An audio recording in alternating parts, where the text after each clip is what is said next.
kakati nze nja issue yange nyalo okutubya mukanda wange siba kasiba nto yategeere nti Kawalya ali beyond you kino sikirimba nti nebo tudda mu byensi byonna kasiba ntanantuuka yagamba ali bulungi ayina bulungi wa ayina faamu ze gyalundira ebisolo bye kwa bye bimu yali akututteyo basiramu mbiraba atera okutwalayo bayitu nemwanyi naziraba ennaku zongobuka buziridde buzimalawo njagala ofuna obudde ogendeyo ennaku ezo mbadde nyina gwe nalaba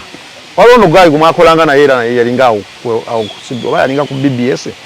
ono omuvubuka atera okavalinga gundi kasiba nti kubye mwanyize ennaku ezo kati katuvudde mu kalulu kano yagenzeeyo nenge mwanyize awo obuka buziridde kuba naye ni mulimi wa mwanyi nzirina naye kugambye ng'abatula balaba kyendi tajja kukiba ayinza n'obutakiba mu bulamu bwe muli ahedi kati yewe bwabandabira mutulu balyage andi nkubuulira mundeetere ku talk show wano mugagga ayina faamu andi nkubuulira mundeetere because nze buli kyali nkiri talina faamu faamu agirina naye nkugambye ekisooka embizi ezo zifa ate ntete zifa nze ja kukubuulira njagala embizi zifa funa obudde oyogereko ne Sseggona Honorable zo embizi kata zitulambuza nazo zitulambuzeeko bw'abanga tawazenyumirizamu nti azirina nnyingi lwaki ayogerako njogere information asemba okufuna nga zamufaako kubanga n'okuzabira tamanyi tekyamukomezaawo wano mu kalulu ng'akomyewo kujja kweddaabulabuza nti agenda kufuna comeback addeyo asobole okufuna akakapita addeyo alunde ebyo byakugamba okulunda yabitandika birunda nga si mubaka because akimanyi nti alinyira ku maanyi g'abantu ebyo byonna byayogera nze kati Kawalya bwe nkugamba byenkoze ebisinga nabikola nga sinafuuka kansala omuzadde Lubiri High School Buloba kampasi ly'essomero ly'abawala n'abalenzi erisitudde omutindo ogw'amaanyi mu disitulikiti y'e Wakiso ly'ekisulo n'abava ewaka lirina UNEB Center namba ku madaala gombi O ne A-level abasomesa batendekedde ddala mu kaliculamu empya eddiini zonna tuzisoosowaza so nga liri mu kifo ekisirifu ekisobozesa omwana okusoma obulungi layibulali bweri ate ng'ejjodde sayansi laabu kompyuta laabu ate nga bafaayo nnyo ku mpisa n'okutumbula ebitone by'abayizi sukulu fiizi zisoboka n'olwekyo twala omwana omuwandiise kati essimu noti 7 noti 6 33 94 82 oba noti 7 noti 5 46 34 79 Lubiri High School Buloba campus obutateganya. Okay, nsanyusa balaba mwenna abatulaba enkya y'olunaku olwaleero ettuntu y'olunaku olwaleero ekiro kisinzira vidiyo eno lwekusanze kyekirungi ky'emikutu gino olabira w'oyagadde tetulina pressure gye kuteekako nti ku ssaawa 4 sho ejja kuba etandise bw'ozuukuka ku 5 eba ewedde awo nawo osinzira okutulaba babuuzizzaako nnyo wiiki eno gye tugenda okutandika leero zirina ku z'omwezi 15 wiiki gye tutandika eno erimu ekisibo ky'abaganda baffe abayisiraamu so tubagamba nti Ramadhan Karim then bakkiriza mu Kristu nammwe mugenda kutandika so kitegeeza weekend eno eyabadde eyakiro mu ku bintu byonna byolina okukola ebitajja bulungi mu kisiibo bikoma lunaku lwaleero abawoowa mulina kukoma lunaku lwaleero nsobola okuyita mu kisiibo nga okuwoowa nga kweweesibyeko kyekikolwa eky'obusiraamu kyosinga okumanya sewo bingi ebirimu naye ekisinga okusumbuwa abavubuka empagi ey'okusiiba n'ogenda ewammwe n'osiibulwa kati olina ofuna wakufumbira bisumbuwa ddaaku akati obutayiro na kisiibo kyokuliwa kusumbuwa awooye si abasinga Assalamualaikum. Waalaikum salaam tullah. Neyanziza nnyo mukulu Dr. Kwef n'abatulaba ku nteekateeka eno gye tuliko nze Kawalya Abubeka omubaka wa Lubaga ey'Amambuka oba Lubaga North era okugatta eddoboozi kulya muganda wange nga bw'atandise nange ntwala omukisa guno okulamusa ku buli omu gyali okwetooloola ensi yonna bannayuganda abali ebweru wa Uganda na buli omu ali eyo mbebaza ababakyalina gye basobola okuba nga bagikola era njibeebaza okuba nga mugikola. Nkimanyi nti abasinga bo naddala wano mu ggwanga Uganda tebagirina. Obunkenke bulinga bunkenke butuwangaaliramu. Mbalamusaako naye ndowooza okusingira ddala ssebo ojja kukkiriza namuse ku pulezidenti wange gwe maze ebbanga eddene nga simulaba, simanyi waali, simanyi kyaliko. Kati pulezidenti waffe otukakasa obulungi nti bannayuganda bamulonda mu bungi, naye abeeremeza mu buyinza era ne bakikola nga bwebeera enteekateeka yaabwe buli kaseera nti bo balina kubanga babikola. Era nja kusabukkirize namuse ku bannalubaga North, bakama bange abazzeemu ne banneesiga ne banonda ng'omubaka waabwe sobole okuba nga nzirayo mu paalamenti omulundi ogwokubiri mbakiikirire. Nja kubeebaza mu miruka gyonna etaano, ntandika n'ogw'e Kasubi Lubya n'Akulabye Namirembe Bakuli Kosano gw'Erungujja. Aye nno ssebo nze twawangula ebokisi zonna, ndowooza ku bokisi 294 twaluzingako ebokisi 2 ate nga tukyebuuza kyajja kitya, naye bannalubaga North baatulonda ebokisi 292 ku bokisi 294. So siyinza butabeebaza, mbeebaza. Nkimanyi bulungi nnyo abamu baagala nzireeyo mu field gye bawangaalira nsobole okuba nga njogerako nabo n'ebirala, naye era abamanyi embeera mwe tukolera bwe batulabako abamu balowooza tuli mu kkunga abantu nja kubanja kalulu, ne beerabira nti anaakabanja teyeetaaga kumukunga, era ekyo kimuli mu musaayi. Bo waayo babamanyi bakola bituufu, lwaki beeraliikirira abantu abagenda okukabanja. Tuyita mu mikutu gyennyini tusaasire families ezirina abaana baffe bangi nnyo. Essaawa zino wetwogerera nga bali mu makomera baakwatibwa ennaku z'omwezi nga 16 baakwata abaana bangi nnyo. Ekyokugeza ni mu constituency yange muno mwennyini mwendi baakwata abaana abasukka mu 400 bali mu makomera, era ennaku zino tubadde nnyo mu makomera kulaba nga tulwana okulaba nga tujjayo abaana. Abamu tusobodde obbajjayo, abamu tetunaba kubajjayo naye nga tebalina kye babavunaana. Era ndi musiimu nti bwe tubadde tukolagana nabo tugezezaako okubaako abamu betutaasataasaako. Nja kwebaza ekibiina kyange ekyeNUP kuba tusobodde okuba nga tutambula mu mbeera yonna ey'okusomooza gye tulimu, olwokuba nti bukumpi ba vice presidents baffe 3 bali mu nkomyo, atutwala mu Western Uganda, atutwala mu Northern, ne muganda waffe wetumanya bulungi Muhammad Mwanga Kivumbi nga wetwogerera ali Kitalya. Naye okusoomozebwa weekuli naye fe abamanyi ebyafaayo ababisoma tumanyi nti gavumenti buli weba ngenda atera okuva ku buyinza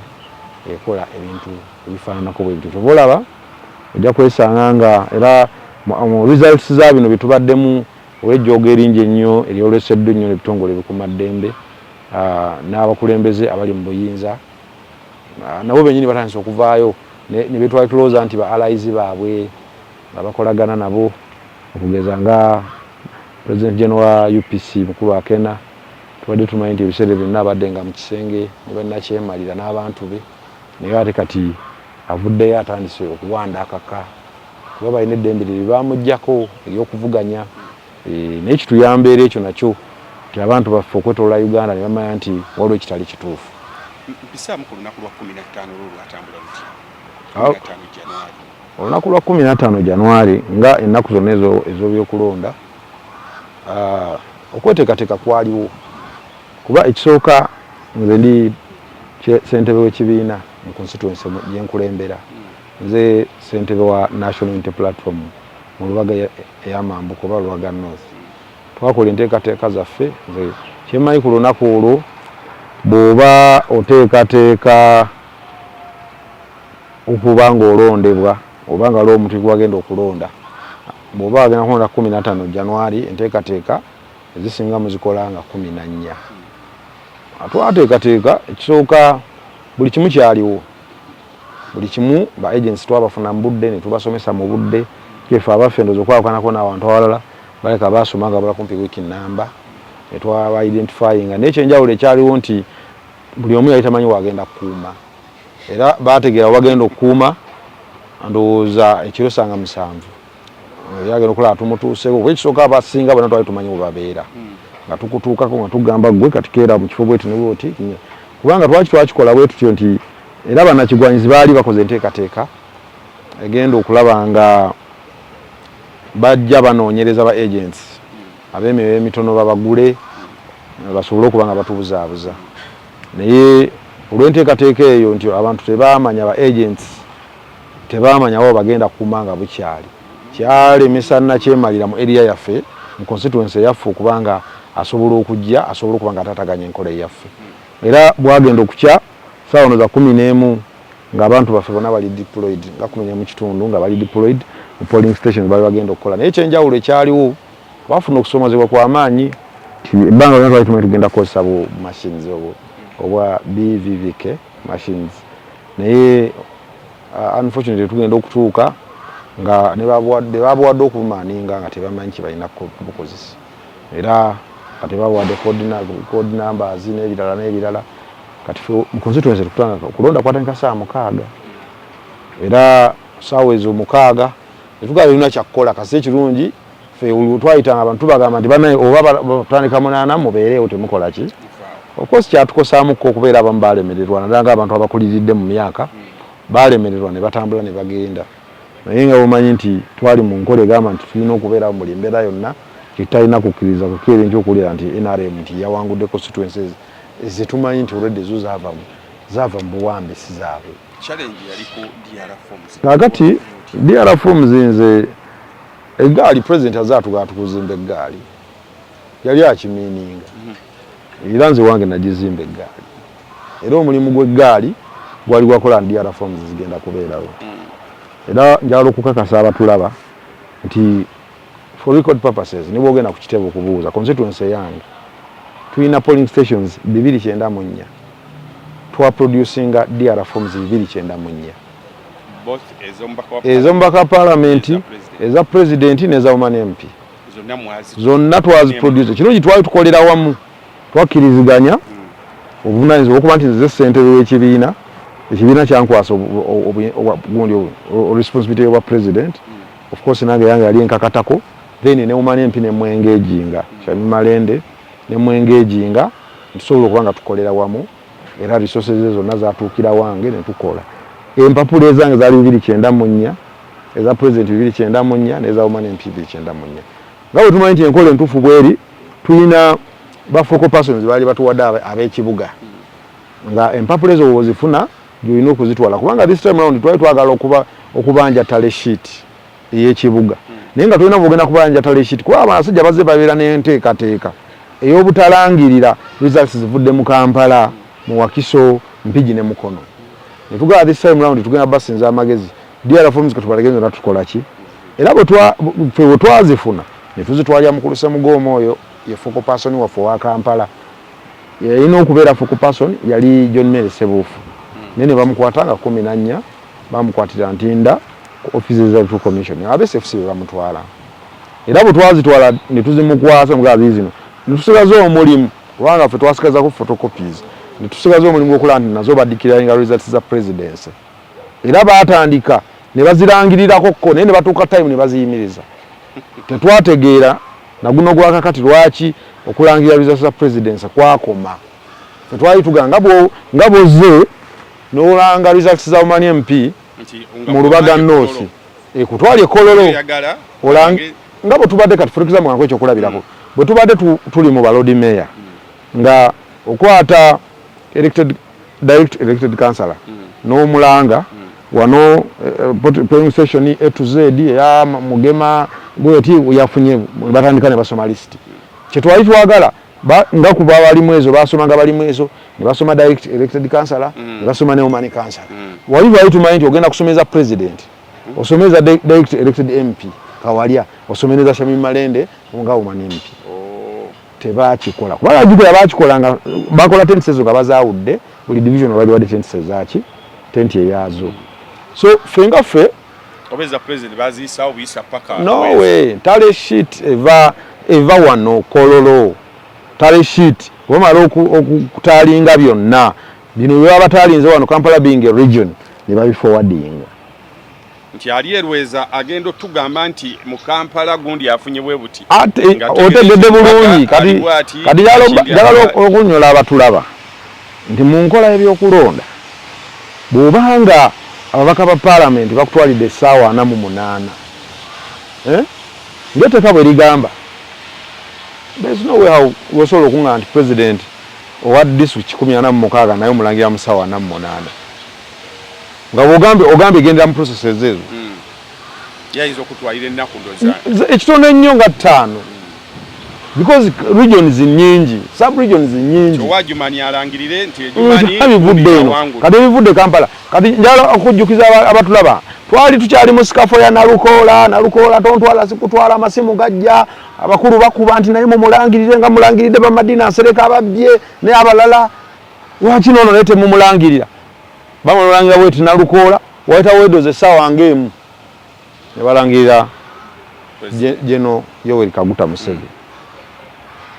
nga ne results za Kampala final results za Kampala ekolero tebazikoze eki nga tebazidikira alinze kati twebuuza nti ebye Kampala babijjawa ekyokubiri tuli mu kulonda tutulowooza nti kuli national tuli mu kulonda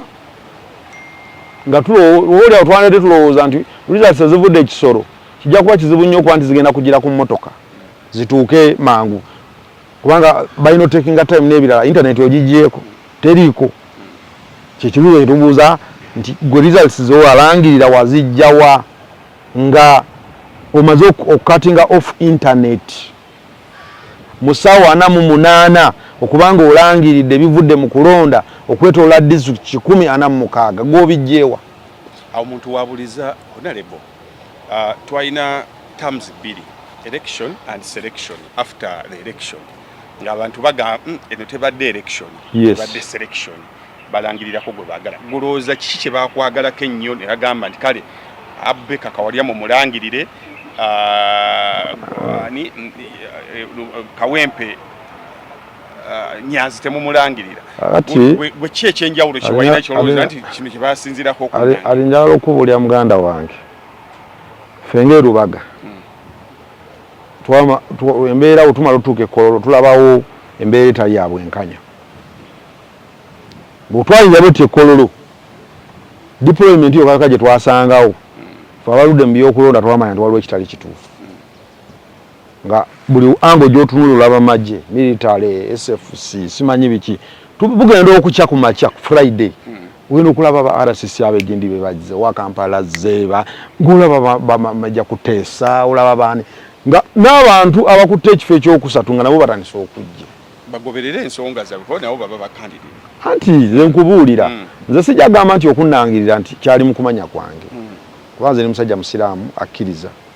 naye nga womanye amukubba babba naye waliwo otuuka oluusi ng'olaki ogenda ate kuwebuka buki kalindaku ekyokulabirako kawalya ku box 294 awanguddeko ebox 292 kawalya n'eggaali ye n'afuna empapula zonna 294 gundi empapula zonna nze nga nze kawalya njagamba nti kunasinziirira okuba nti nteekawo embeera nateekawo nti obutosi okunnangirira yali mbeera era bw'abaaliwo abajjukira ne Nassolo baali bagenda mubba naye era baali bamubbye naye nga baagala kintu kimu kumusikako mpapula bye bakola kyamaani Nyanzi empapula ezo bazikuggyako bati mwe mwali mutte anti kati ekyo sijja kukinyonnyola because nze president azatugamba tuzimbe eggaali nagizimba ewange ezange zaali nzibu nnyo zakunzijjako ekyo kyokukakasa kikibaawo anti bwebazikuggyako abakuggyeko obujulizi esaawa zino muganda wange Hilderman Dr. Hilderman nyina okukkiriza nti saawa yonna ebintu bye biyinza n'okutereera ne bamulangirira nyina okukkiriza kubanga bw'otunulira process z'omusango bw'atandise okugukwata nyina okukkiriza nti Ameria ku bintu bye baakola by all means Ameria tagenda kubeera mu parliament kuba nawe nyini byatandise okubasobera bitu commission n'abalala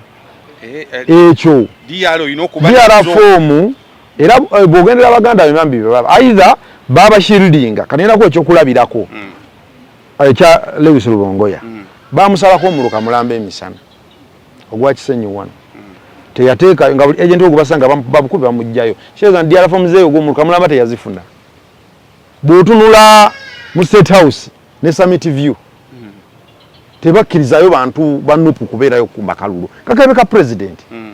kugamba nga batandika nga obana akuba batandikira misana mu field wano mu Kampala Nyanzi empapula ali azifunye naye I don't know what happened ne wajja abayaye ne bakwata empapula ne bazitwala kifuba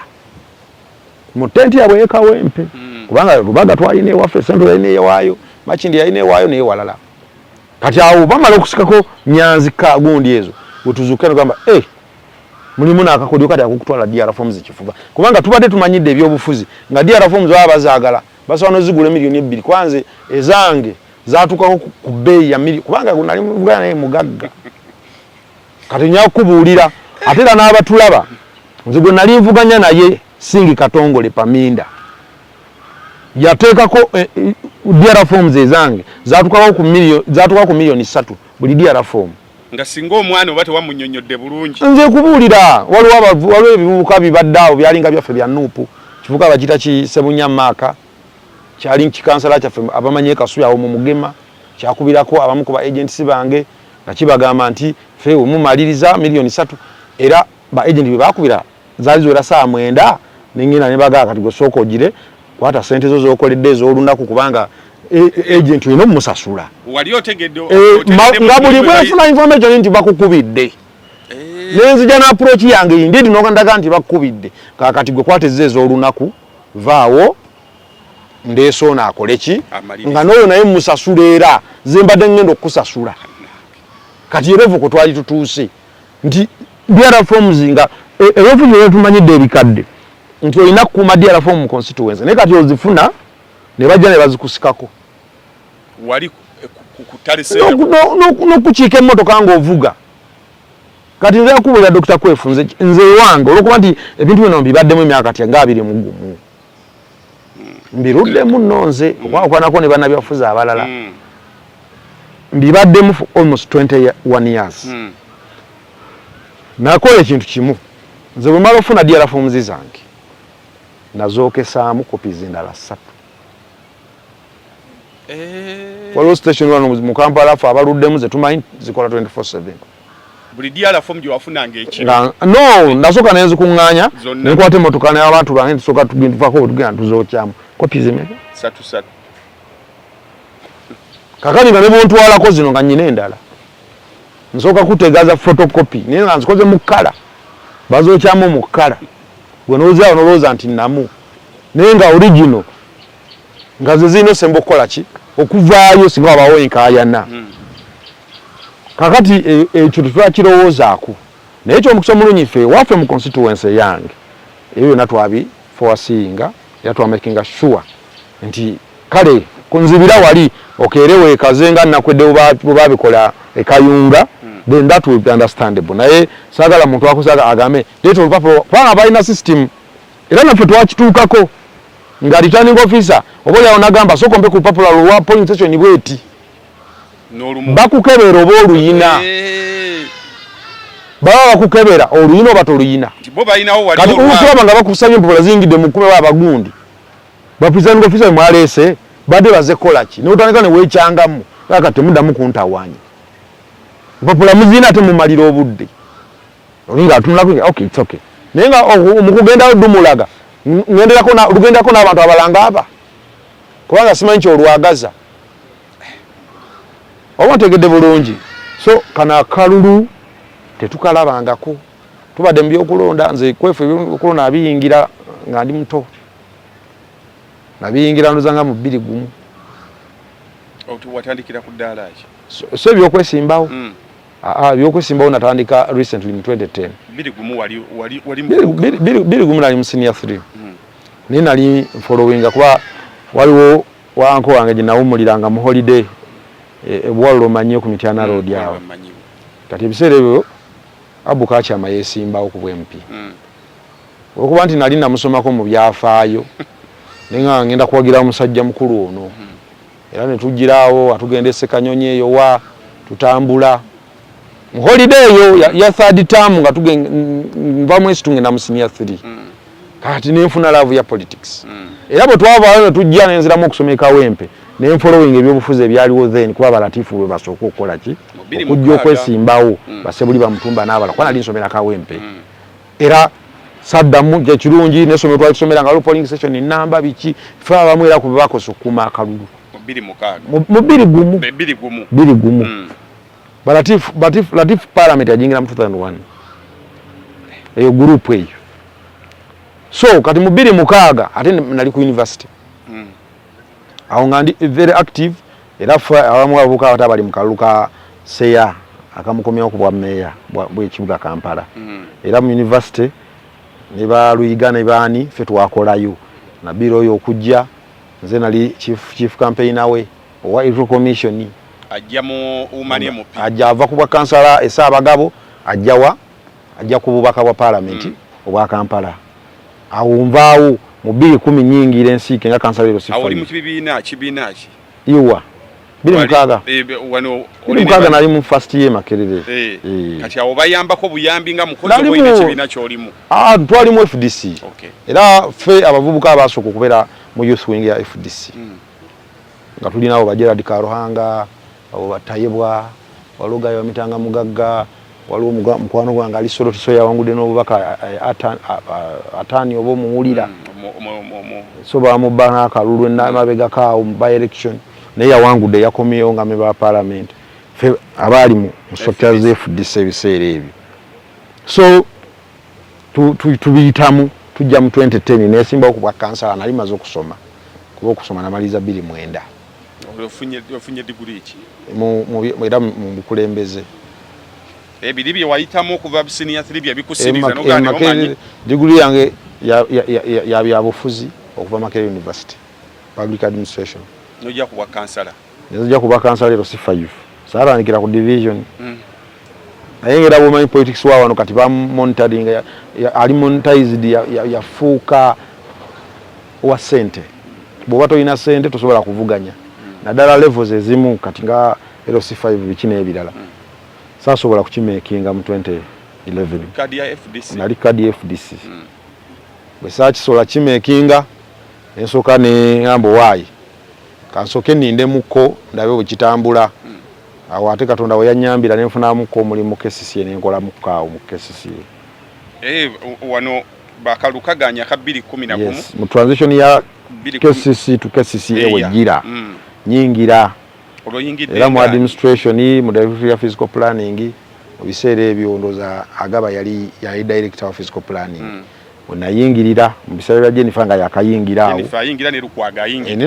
na ine empapula zange nateekayo nenkola ne interview tewaliwo influence yonna tewaliwo influence nateekayo CV yange nenfuna nenyingira nenkola from 2011 ndoza nayingiranga mu mwezi gwali gwa mwenda nenyinyuka era nga munabyabufuzi we nakola nendabanga calling yange terimu ebyo soka director mwe nali yali a bit challenging emirimu gyayo gya kunyigiriza abantu ya physical planning olaba bokola nabo bagenda bamenya amayumba g'abantu bakola biki really nentuka time nengamba wano wendi si watuufu nyina kulwanya dembe ly'abantu ate bano kati bali mu kukola tebawuliriza abantu kwa engeri gyo ganomenya ennyumba y'omuntu ebaddewo emyaka 2 nga yazimbwa n'abakozi b'ekitongole balaba oba oliawo nga n'akasente baakalya nga tomaze kuwuliriza muntu oyo nanyini nnyumba eyo oba kumugamba nti kati compensating eyo twali tuyingira 2014 ndozanga mu May nendesigninga awo no netegeka ngamba ndalika kati nina kuddayo eri nzije mbyogerere wano mu kanso yammwe nsobole okubanga nyina ettafali lingatta ku society yange mu May ya 2014 nendesigninga nentandika ebyange era nentandika consultancy weri zasebonze nyina company kuba plan za mayumba nakati sawa zino zegula nakwatagana ne mikwano gyange bitwali twasoma nabo etukola company ekuba plan za mayumba n'oku supervising ebizimbe teze byobufuzi si source of income okwawukanako ne bana byabufuzi abalala nyina ebirala byenzijjamu sente ate nga nzigira muno ddala kubanga ate no teziriyo lwaki muti nze sikyogera mu kukudaala ndi real because lwaki ndi real nti sente zenfuna mu byobufuzi really bw'ozitunulira ne kyenteekamu milioni asizia 3 baga 3 ne bwe mba nfunye milioni ne bwe mba nfunye 10 ne bwe mba nfunye 10 singa mba nyina singa sina birabye ngola abaana bange singa tebasoma kyosagala nkulimbe Wanga twatudde Dr. Kwef off camera n'enkubuuli expenditure z'omukulembeze zaayina ojana kufiringa solo gambe ndi bano nayo ki naye ze lwaki binyanguyidde nti consultancy eno gye nakola enyambyemuko era weeri emirimu gyange njifuna naye njikola bakiransi bange mbayina abo abamanyi obusobozi bange amanyi gye nsobola okukola abanneesiga we bali mbayina kakati ngasina tonagenda ka 2016 waliwo omuvubuka ali eyo essa omanyi akalulubulire kagwa abawo abavubuka nga naye mu bbiri ng'oli mu senior 3 bwe watandika okweteekateeka waliwo ebido kati ekirowoozo kibasinga okuba nakyo ekanyingira ebyobufuzi nfune ssente nsaba oyogereko n'omuvubuka oyo kakati njaga kubeerako ne baganda bafe abali eyo obaoli awo nga baali agadde okuyingira ensonga z'okuweereza eggwanga ku level zonna ez'enjawulo nti mu byobufuzi sooka erina kubeera calling era ajjayo ng'amanyi nti azze kunoonyayo bugagga bazze wakyamu era agenda ojja kumaliriza era okoze ensobi ng'abakulembeze abalala beetulaba abajja nga balowooza nti waaliyo ssente bagenda okumaliriza ng'ate tebakoze ekyo kibasaanira sijja kumenya abakulembeze abamu b'enjawulo abamu mwali nabo mu mawulire n'ebirala sigenda boogera amannya naye obukulembeze calling nze nandibadde advise njiwa omuntu nti bw'oba osobola okusooka n'oyingirako mu informal sector n'obaako kyokola ekirala ekireeta ssente nga maliriza university n'olaba oba n'okolako nze saagala kulimba I would advise omuntu okusooka okukolako nga tanaakufuna kifo kya bukulembeze because administratively bino ebyobufuzi biri about administering a community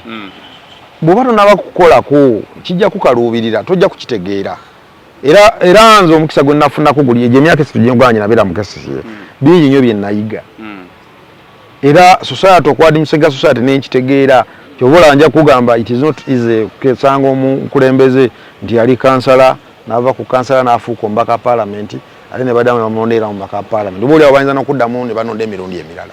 so naye ekinyamba nti nafuna omukisa okusooka okulaba emirimu gitambula gitya how do we handle the communities mwe tubeera what do we do to make sure that at least tuwabeerawo touch n'abantu be tuba tukulembera ekyo nakitegeera n'enkikugukamu so nandisabye sigaana abantu ku baana ba universities oba institutions endala zonna okuyingira obukulembeze oyo yabuyingidde era musaba asome kyensooka omumusaba nti bw'aba wa senior 3 let her concentrate on her academics asooka asoma amale if possible anoonye kubanga osobola okufuna n'omulimu ne woba kansala because oba kansala kasita ofuna omulimu nga teguli eno mu gavumenti osobola okufuna omulimu nga guli off government naye n'osooka n'oba ng'okola naye bw'onajjira ku bwa kansala for example ate obubwala oku governments kubanga baba nabo authority abawa ne Kampala ate bo bali a bit better bali privileged muko nti omusaala gwabwe gumanyikiddwa si mutono kabwa kansala wa division wawa naso okufuna obukadde busatu take home ate abo mu byalo babasasula after 3 months era oyo kati gungamba gwe nalabye Kasanda babasasula after 3 months buli quarter era ojja kwesanga ne councils zaabwe bwoba otunulidde muzo procedures zaabwe batuula once or twice after 3 months because nze nali speaker twafunafuna omukisa ogwo interacting ako ne ba speakers ba local governments ne kati mu parliament mbadde vice chairperson wa Park local government kati manyi kitegeeza karato ya ino soma akuguke abafune kyakugukamu akiteeke ne mu nkola then after anyweze leadership because leadership mukugambye calling kyobola esobola okugirawo nawe ejjidde nalabyeko n'omulala era ejjinje era naye muto munupu yawanyo abaana abato cards abamu baziwanguza basobodde balangirira so naye nga kyembasaba baconcentratinge basome ne bw'oba kansala nga wawangudde ng'obadde oba amala senior 4 go back kola HSC bw'oba amala senior 6 genda osome degree bw'oba olina degree genda okole masters because eno ensi weeraga okusoma tekukoma Dr. Kwef ekyo kyo nkisaba because abakulembeze tulina kubeera exemplary fe bw'obanga olina abantu bokulembera olina okubanga obali ahead ng'obali ahead how nti buli kyebogerako ng'okimanyi okumanya nti nekuba ffe tubeera nnyo meetings ne president Kyagulanyi Uganda tukubalaba tubalaba bamu tebamutegeera in the beginning nga bamunyooma ne oyo gwolaba asoma ebitabo ffe tuba bapozinze nabyo n'aterayo ekifaananyi kati kankubuulire tosobola bw'oba tosoma you can't read abatapozinze abisomera ebya ddala ate ka twayambibwa n'essimu zino ziraba smartphones ezo ziraba obutabo kwebuli sajja bompula abantu boogera ku 48 laws of power time zisome ozitegeere zitawanyiza abantu bangi n'abamu betwali tuwa respect tebategeera lwaga rule number 1 nakulu nnyo naye ng'oli tagimanyi oli akugambye nti Dr. Kwefu bw'oba olinawo oli never try to outshine your master rule number 1 rule number 1 omukulembeze kati kyengezako balaga nti bw'obeera leader kindly fuba okulaba nti okola ekisoboka okulaba nti abokulembera obali ahead tuyingire mu kaluka 2016 tuyingira 2016 olwokuba nti nali maze okubeera established nategeera ebyanviirako obutawangula 2011 era namanya nti ekimu ku byo zaali finances ba agents ne sente ez'okubasaswa nali sizirina tugenda okumaliriza nga banzibye kati mu 2016 nemanya nti abiralamu birala nzize kuwangula kalulu size kugwa omukisa omulungi gwonyina nti abantu wenneesimba wawaffe kuba nze banzaaliraawo kawaala nenkulira kawaala kati oyogera kawalya luyale wakale oba tomumanyi kitaawo ojja mumanya kubanga kitange wange yali muvuzi wa trailer era yakolanga mu Interfreight yali common nnyo yali musajja mukujjukujju bana abantu bajavudde siri planned kid kwa omwana planned kid planned gundi dadi tavuga trailer era kitegeeza nti nava mu family ngiri hambo yaba hustlers mamu wange yalinga mu katale kaso yasubulanga matooke nga yagaleeta okuva eyo mu Western Uganda n'aguza abagatunda so kati nze ndi musajja munabyamizannyo n'ebirala kati nkoba mu 2016 lwalinga ebinjogerera bingi era akalulu twakawangulira waggulu twali mu ndoza olwesi najiri twajimandu ga 14 nasobola okuwangulira ku percentage ya 67% nga nyingira KCCA nga kansala era batekiniko banekanga nnyo nga balaba nkomyewo ate kati mu kyambalo kirala yes nembeera waawo atuweereza kosera ng'ensonga ezisinga obungi obwajja nno naluvannyuma kubanga mu kusooka twali twakayingira abakansala twali tetwemanyi nnyo kubanga jjukira kanso eyaffe eyajja almost yonna yali mpya nti eri eyaliwo baali balina emisango gye bazza kansa yagoba okwago oyo biki balina ebizibu byabwe ndoza ku bonna bakansala abasobola okudda baali babiri bokka waliwo Daudi Lwanga yawa Central ne Buruhani yali ava Kyambogo kakati otwatuuka abampa obuvunanyizibwa bw'okukyalinga akakiiko akateekateekera ekibuga Kampala waliwo stars tuyita standing committees mu tteeka lya Kampala ezikola oversight ku nkola y'emirimu mu directorates kati nali mu physical planning olwokuba gye nali nyinamu obumanyirivu wakomerawo ku kadi FDC nyajjangawo FDC kakati ninsooka nempeereza emyaka kumpi ng'ebiri physical planning chairperson w'akakiiko ako ne tukola bingi nnyo twabikola wogera ku bino ebya house numbering plot biki house numbering oba ogiraba eyo bagenda batadde ku mayumba biki ebyo project yali yange ffe twagikola ebya road naming ebyo manyi tebyaliwo ebimu ku bintu byenasaba tubeera mu kibuga Kampala nga enguudo tezimanyikiddwa abantu tebazimanyi oyogera oluguudo naye nga abantu tebakola ki era project ne implementing n'ebirala kakati era onavaawo after 2 years ne bampa era okubeera ssentebe w'akakiiko ka engineering enguudo n'emyala awo nawo nentuulawo emyaka kumpi ndowooza ng'ebiri tegyawera kubanga obwa sipiika obwayingirirawo gwalinga gumu n'ekitundu kakati bamalirizaawo bakola amendment y'itteeka lya Kampala likomyawo kifo kya sipiika kye baali bascrapping off bwe baali baleeta etteeka eryo kubanga before sipiika yaliwo mu KCC being still Kampala yali under local government. Speaker yali Welando za Shifra Lukwago yasembo kubera speaker wa Kampala. Kati bakola amendment ya KCCA. Bakomyawo ekifeeje kyo kwa speaker. Road mayor tayinza kubeera speaker. Ye road mayor, ye political head ate ye speaker. Nga tulabawo ekitali kituufu. Parliament ebisere byo ne tulane gamba tuzeewo speaker wa council. Era bwe bakireeta nendaga interest. Kyo mukisomulu ne bakansalazi baffe bonna nalimu nabo ne abaali bamanyi omugundi omugaso gwange nabo ne banneesiga. Tekali nno kangwa akakalulu kakasa ate ebisere CBS mwaka followinga nnyo.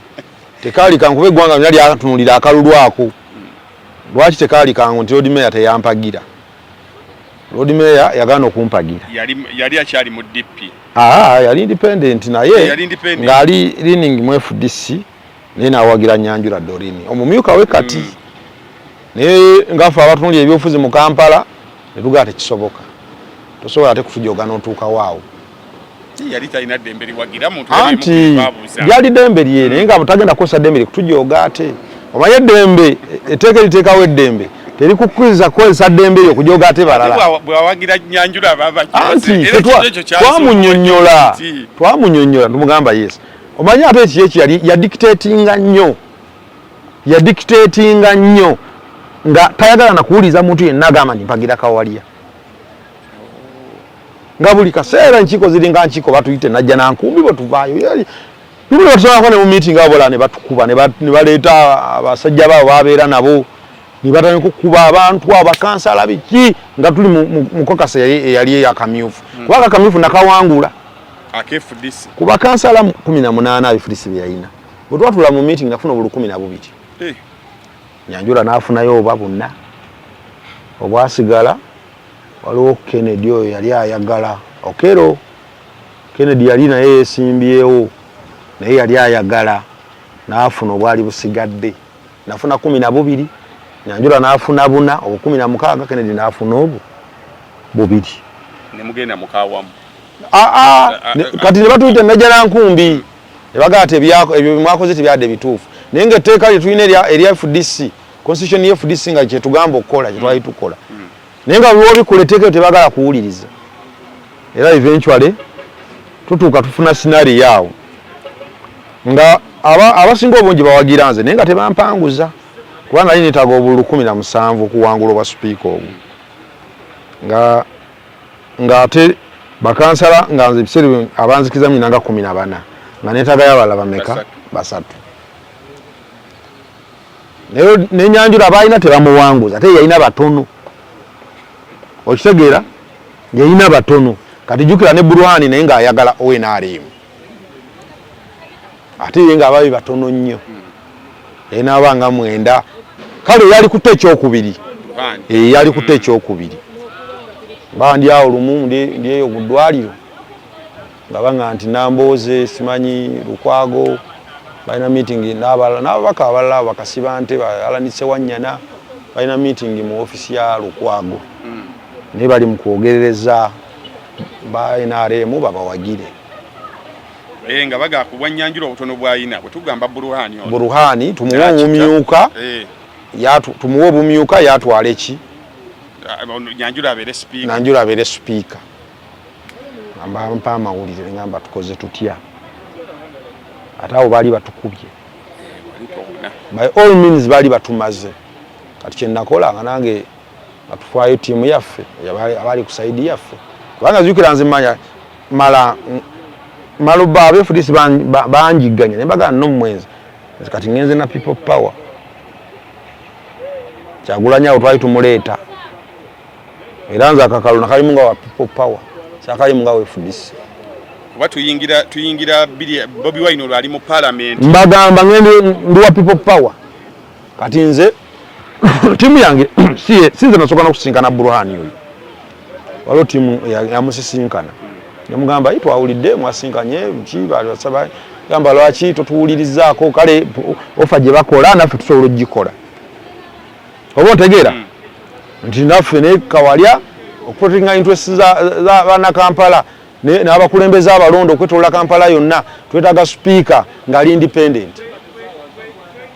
nga si wa kibiina no si wa ntiodi meya si agenda okubanga buli kaseera mga gwe buuka gwe wali kola boti n'ebirala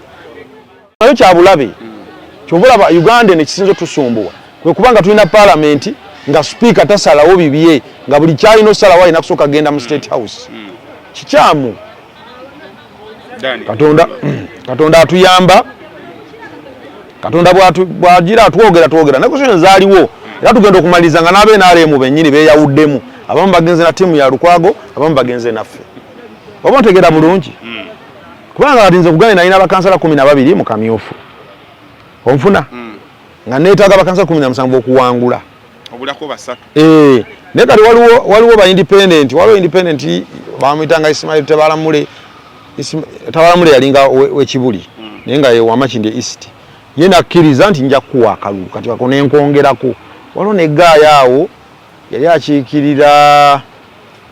bavubuka sajja yavanga Nakawa eyo naye ndyerabidde naye nga mu Lugwala naye nga ava Nakawa nanga haji nzingenda kuwa akalulu kati obwo buli bwembe 14 bwe nayina nali sure naye nkakasa ku bakansala 8 abe n'alemu kubanga oli omulugwala yewe n'alemu ye naye kati nkulaga nti bakansala 18 abe n'ale amwenda abe n'alemu naye nakomu nkusooka naye la finally nagenda omumaliriza ngera ku 8 abasigadde nanfunyeko basatu bokka segeza abasigadde bawaani bawanyanjula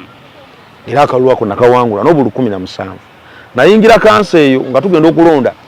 nga manyi ngenda kuwanguza obulu 21 sira kubye nali mbala kubanga electoral college yotula n'obala nogamba ono musubiro no musubire nayingira college gundi eyo nga manyi nina obululu 21 naye obulu buna bwatagala kusaawa eyo era nagenda okumaliriza nga bosi kola ki nga sibuyina mutenuweeyo emboozi ya Kawalya w'enaalemu ne famire ye enaalemu wabiwulirako ebintu kati ate nze byava ku kikwada limanyi kati nze Dr. Kwefunya njagala okukakasa sibirangako mu famire ye enaalemu famire yange nnyini mwenva ekika ekyange nesaawa zinoebonoonyereza tetuyinaamu muntu w'enaalemu bakadde bange baali ba DP kaswa nno bali abagifiirako n'ebyobufuzi bano babibaddemu ebbanga abamu n'ekyabawagiza Museveni mu Lwekinana ng'agenze mu nsiko is because baali balumirirwa ebiseera bya Uganda eby'omu maaso ne kitango wange yali omu ku balwanyi abagenda mu nsiko ekyabawagiza Mwami Museveni olw'okuba waliwo ekibba kalulu mu kinaana era nze basenga wange bakitange we bali sirina bw'ogenda ku Bukojja nze omuntu eyankuza opposition typically maama wange bwe yafa omuntu gwe yandekera opposition ne bw'omusana kati agenda kuza myaka 9 naye emboozi ayogera ya bulumi bw'alina ku mutima kufuga biriri mu ggwanga Uganda kaladi nze bwe nafuuka speaker nasigaza okutegeera kwange sikankubadde nti babulwani baali bakkiriza bannonde bw'abajjukira obulungi teri kanso ne mu bulwani gye yatuuza namugamba nze mune ni opposition gwe bano bano basobola okukozesa ensobi naye nze sigenda kuwa kanso n'emu era ebyo ngenda ku managing affairs abannakampala kubanga majority abakulembera abannakampala nze gwe bakwasiza obwa speaker gw'oli deputy wange era kyotagenda kulabako ye kanso nti yiino nti ogenda gituuza kwa bayinza okukubira ekiro nga bategedde nti ogenda gituuza ne bagamba nti mutunde essomero lya Nakivubo settlement ne muliteeka mu guuni munteekateeka eri wali tomuwadde byoya byanswa si byali byoya byanswa naye waliwo kyetuyita win-win situation win-win kubanga era si bakikola bali bagenda kikola kati kali obukulembeze awo webekomye jjukira naye n'olutalo lw'abaana abasajja abajjonkezi bano betumanyi obulungi bakasiba nte n'abalala abo alani bingi nyo bali banteekateekedde nga bamaze otegeera mu 2021 nali nzija kubaka bwa parliament so kati ene emboozi ya Kawalya w'enaalemu anti ebyo bibeerawo buli Kwefu njalokeera olunaku lumu tola nti obadde mu mawulire ebbanga naye njalokeera enkyo ngambe nti ogambe nti ngenda kwesimbawo lwojja okutegeera ensi kwolwo buli omu aba akumanyi era bajja kwogera oyo wa kino oyo naye nga bw'omubuuza nonga atubuulire nyingira Uganda Young Democrats ku myaka emito ekyo nyako kakasa nayingira UID nga ine 16 era benasomako obulungi nabo mu HSC nze business yange enkulu kusomero yali kutunda t-shirt za UID era mwe najjanga akasente kubanga bazi tuwanga ku Johnson ne tuba nazo n'ogenda bufuna yo bavubuka banno bato bazigula je bakuwadde ogitunda 13 n'ogitunda 10 meka ebbiri ne zibeera zizo era nze Latifu oyo kyalina kunyonti abantu bwe bakulamu ne boononeka kuba nasomerako ku ssomero lya Latifu omwaka gumu mu senior 5 SAS College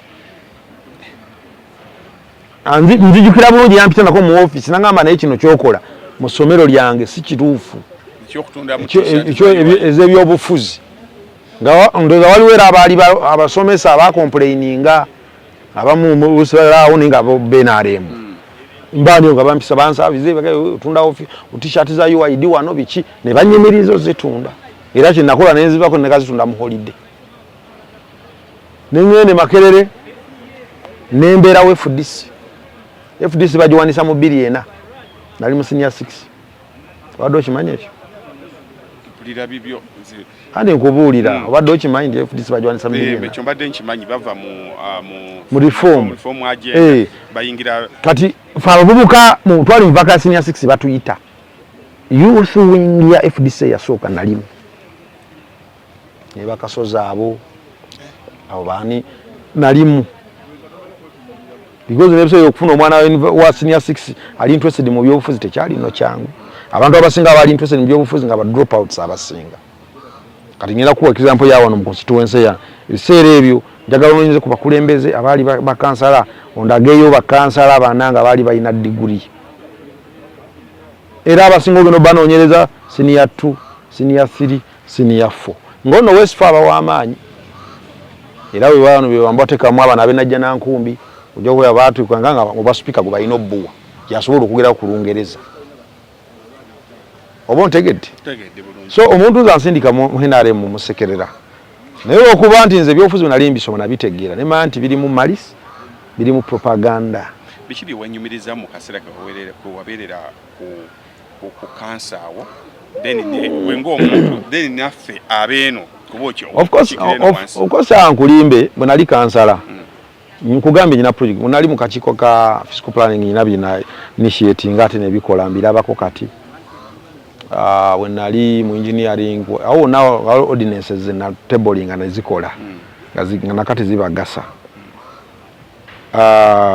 bodayo mu community je nali nkulembera nga council of nines bwange okola ndi nchikira abantu bange ku council na bukola botunulira ebintu ng'ebya solid waste biseera ebyo twageza okulaba nti wabeerawo order zino nno enguudo z'olaba zisinga zayingira mu work plan ya Kampala ya KCCA nga ndi ssentebe wa engineering enguudo z'olaba enajala bw'oba okola evaluation I think for the last 7 years mu Kampala otuba tutudde wansi kubala Lubaga North yesinze okuba n'enguudo ennyingi sima wadde ofuta obudde n'okyetegereza nchiraba John nyina n'oluguudo linayise kunanga naye mbudu nga bakoledde obuguudo nga ennaku nze okuba nayingira mu bukulembeze wa byakyukamuko Lubaga North abenale mutebazeetuuma bebamanyi baddemba okuzeetuuma bakoledde ku mulembe gwa fly tubakoledde no nati omanyi legislation etandikira wansi etandikira wansi nti mu parliament bwemba nyina projects zetugenda okuyisa mu budget eza Kampala zitandikira wansi ku byalo eno nezijja ku miruka neziva ku miruka nezijja ku gombolola neziva ku goma negenda ku authority neziva ku authority nezijja mu parliament kati gwe bodeyo ne webaka kalasi era fe byagenda nga mu parliament nga ndi ku authority that means mkakiiko kange nzeno walito luisa walito mpisa work plan nga temuli bye wange nga tosajimpisisa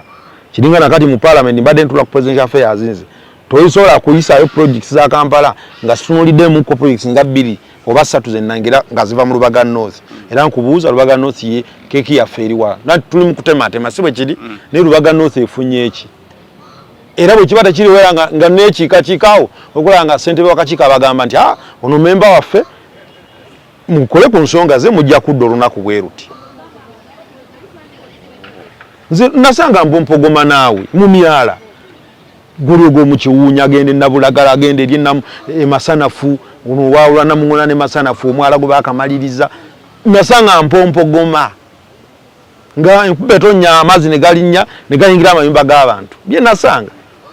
leo kwani mne beno gawo manyi nti atakwagala bwawerekera kakubanja gujja bagira ero ja kwesanga buli abeerawo kati ono kansala kikyatukoze neze nali kansala nga ne kasasiro muyola kinyalo kinonyereze lwaki abantu bakutwala nnyo ng'omuntu omusirise niwe tubadde wano mu bintu bya kaadi ZNUP omusajja poliisi okwogera ennyo si kwe kusinga naye nze nnyina kye nakkiriza nti amaanyi g'olujegere bwe bugonvu bwalwo olujegere lulala lukwata bwoti naye balukuwe bagere kati lusiko olukutule so lukutule kati nze nange bwendi nze nakuzibwa nze kisooka bakadde bange banfaako nga ndi muto kitange yandekanye n'emyaka 6 mama wange yandekanye n'emyaka 9 nakulira mu maka nga temuli tata temuli maama naye nkula nga nina ebintu byentegedde nti kati ebimu ku bye nategeera nti okwogera ennyo si kwe kusinga kwera bwona lasana n'oyogera bwoti ate obooza okusamulabewo okutegeera era nze bwogenda mu constituency eyo nkola ebintu bingi nga amawulire tegabikavalinze era wali obuzibu awo nga bagamba naye webituuka mu box abasajja tubuulireyo kiki kyakoze ku fula ya parliament tumuulira nnyo bawanda mu lukuubo siri wa lukuubo ku fula ya parliament abasajja bawanda nkubuulire nze kisooka mu parliament omulaba oli kujjako olinga tamanyi mitendera mu babayita kufuna information ku mukulembeze Hansard bweri ono record mbaddeko ngera issues ezikwata ku bantu naddala ku muntu asembayo wansi nga bwe zituuka nga submissions zijja kubeerawo it's on record olini waba awje nasibawo ko ne sente nga ngamba abagamba nti sibadde siteesa bazisibewo ndete ebyange ekyokubiri tosobola kubeera chairperson wakakiiko mu parliament nga twade toyogera hawo kubanga buli almost buli mwaka tubadde tulina reports za auditor general Park local government jendi vice chairperson tutunuulira incomes and expenditures za local governments district 145 kwetolola Uganda njagala onoonyereze genda mu auditor general's office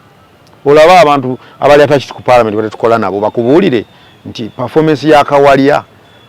mu evaluating a report ya auditor general elietya ogicomparing ne ya Ssentebe aliko kakati zole bintu byesina kudda okwewozaako ate bw'olaba ng'omuntu yeewozaako matalina kyakola naye abamanyi babamanyi ate era singa nali sikola nga bwe kiri era singa si n'opportunities sizifuna naye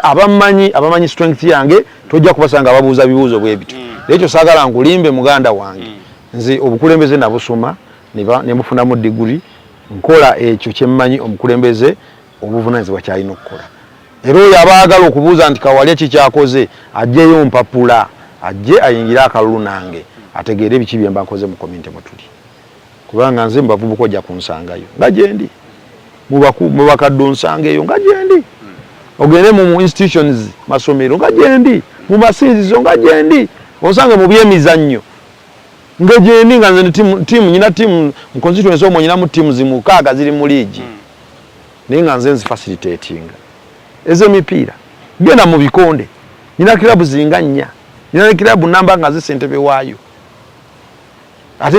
ina n'abaana abakika ku national kati ogenda kunsanga wa genda mu butale buli katale kalina bwebakati kalina mabaati gange kalina tanka ate nga yalita 1,000 genda mu katale ke Kasubi ologi genda kusomero na kyekoleddewo eri ate nagiba wandoza 2025 nga atandika genda kusomero lya UP eri Namuŋŋona Kigobe ero twa nabawa tanka y'amazzi yalita 1,000 ate nembaterako n'engogo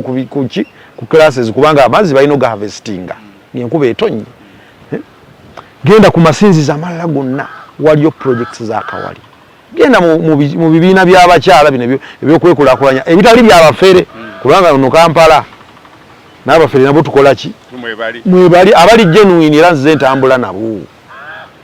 akalu kano kaba kugaana aka 2026 project ezo wadde oziteekedde continuity yazo ng'eri etya zisigalayo katate nze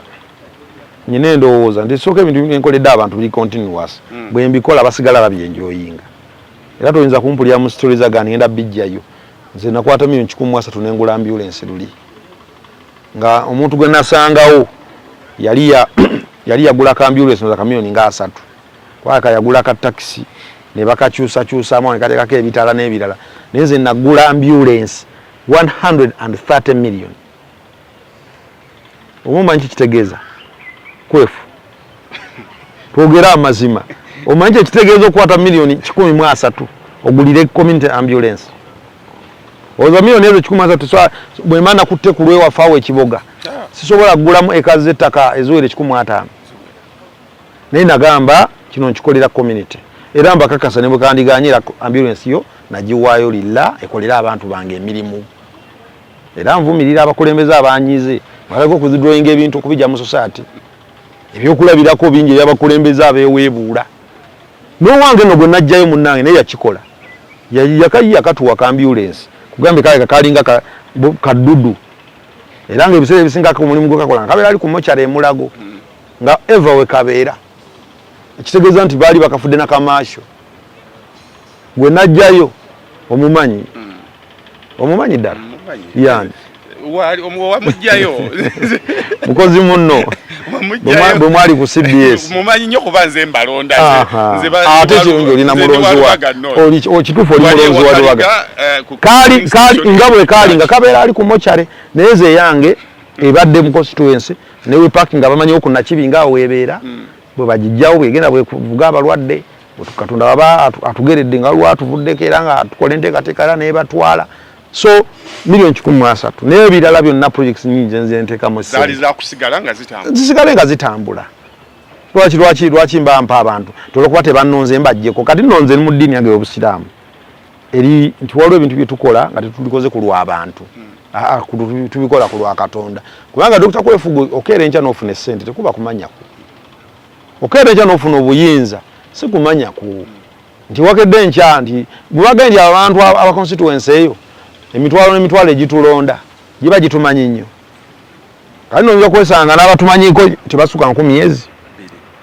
ng'abantu batunondera values zetukkiririzaamu tikawalya wabawo NUP nga bamulonzerwa NUP ekyo abantu tukyerabira bantu bakulembeze bangi bola kati abasansabaga nga babalonda ku lwa bibiina birala nagwe natiikingaawo ekifaananyi namutegedde luvannyuma okitegedde so kati mu nsonga eyo nkola yogamba nti kati kawali okuba ndi mbadde nyina ebintu byenkoze ebikina ebirala n'ebirala nti bwebatanona mbijjayo kikola kyabwewusa ate kyabutiitiizi tuyina muvubuka munnaffe James Mubiru omumanyi yali alaze interest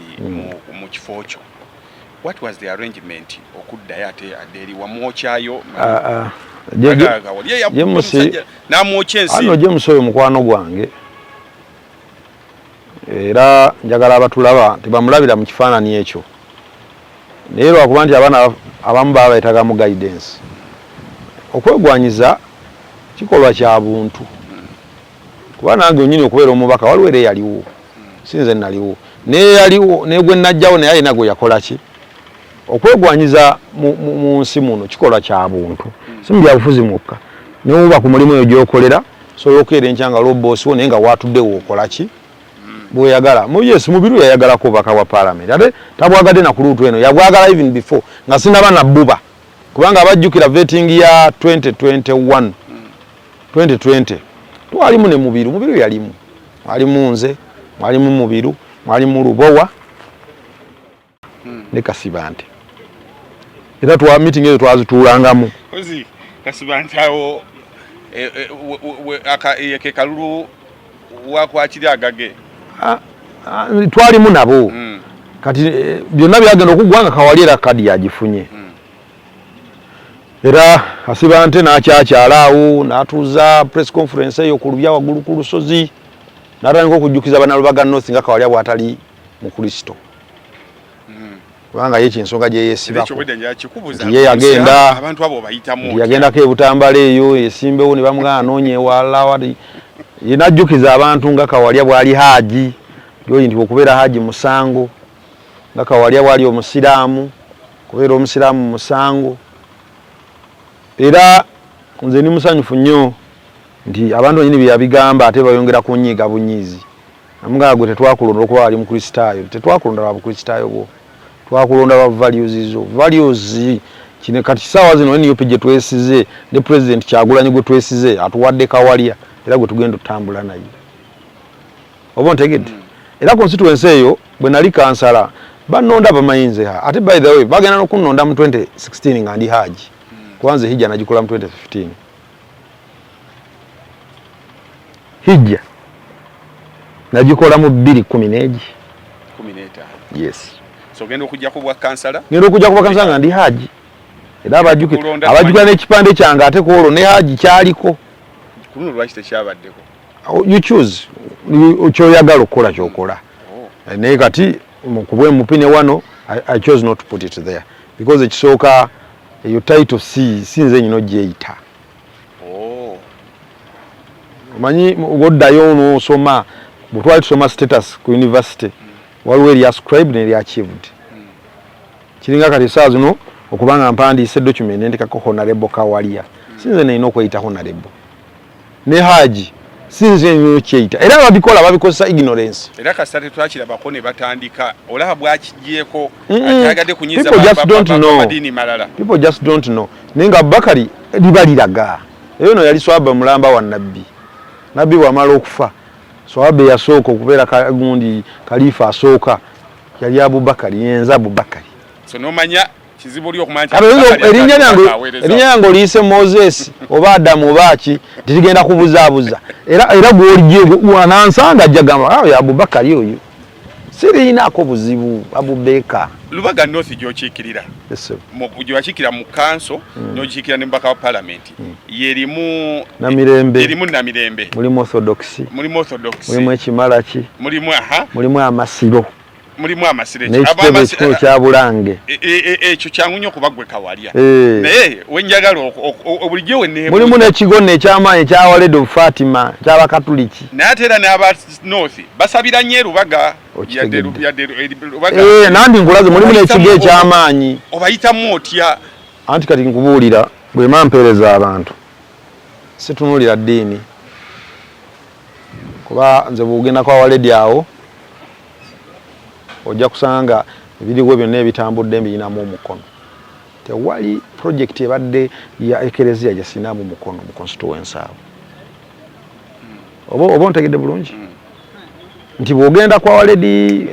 gundi dormitories ze bazimba bw'ogenda no ku ssomero ku secondary ne ku primary era nnyinayo bw'ogenda ku St Kizito bwe bali bazimba ekyo ekizimbe kye bali mu nteekateeka z'okuzimba nasitula ttiimu y'ababaka ne tutwalayo semiti kumpi ensawo 10 ne tubawa ne ssente enkalu genda ku St Stevens wano Erungujja Church of Uganda nawo nyinawo genda ku Mission House ogimanya Namirembe Cathedral eyo Mission House ogiraba nga nakafuko mbaka parliament natwalawo ensawo semiti 200 ne ntwalawo ababaka ba parliament solooza $1,300,000 mwezi nyenze Abubakari atali Moses sinti oliana abuza sibyakubuza yonna agenda ku orthodoxy balina ekitebe kibagenda okuzimba ekyamaanyi nyawo ku lusozi waggulu ku Lubya Fatuma House era nayo nagirimu era ate byonna ebyomusanze embeera chief mu fundraiser Abubakari wali ku neighborhood wange Kawala waliwo St Joseph bagenda kusopetinga myaka 100 nenze chief fundraiser bategeera omugaso gwange genda mu church z'Abakatuli z'abalokole genda ku Victoria awo mu Kigobe ojja kunsangawo genda ku Glory of Christ ojja buli church buli wonna ojja nga n'emizikiti kokoze eki nagamba ndimu chobola bongenderere nnyo ku wadongo bita campaign yange ndi muntu w'abantu regardless of their religions political affiliations and tribes sisosola mu ebyo tekinawo kikontanira nanzikirizayo tekinawo kikontanira nayo kubanga obusiraamu ffe butugamba obukulembeze kigezo bw'oba okifunye kikozese bulungi kuba oli awo Katonda kwagenda okulamulira kati tuweereza abantu kuba kisooka ffe tukkiriza nti ensi ze tulimu ziri secular nti zirimu amadiini ag'enjawulo maki waliwo zojja osanga ez'Abawarabu kati nga zi Yemen wa ng'Abawarabu nga Abasiraamu be basinga obuki naye ffe wano tukkiriza nti tuli awo kintabule so bw'oba ofunye opportunity eweereza abantu baweereze with due diligence togenda kubatunulira ddiini zaabwe n'amawanga gaabwe obuulira n'endowooza z'ebyobufuzi kubanga tuba ne mu kalulu kati ojja kusanga NRM nga zibaganye ndi mulwadde ali agenda kufiira mu nnyumba ogenda togenda muyamba olw'okuba nti oliwo NUP awo omukulembeze wotandikira n'oyamba James Mbiru mmalize mwategeeragana muti Mubiru ekibiina buvunaanyizibwa bwa kibiina okutuula mu reconciliations era eva ffe reconciliations zaffe zibadde zigwera ku kitebe era ekitebe kyatulabamu obusobozi bamulamu obusobozi okusobola okuweereza naye bamugamba akyalina obudde kuba muto ku nze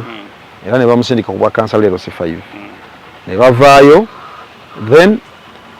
ne luno yabadde eraagala bubaka bwa parliament n'atuuka era evaluation n'emukwata nga balina kumunoonyeza era wadda ku bwa kansala leero C5 situlanko na Mubiru nze nga Kawalya kukanya na Mubiru obajja kubaka oba tajja ekyo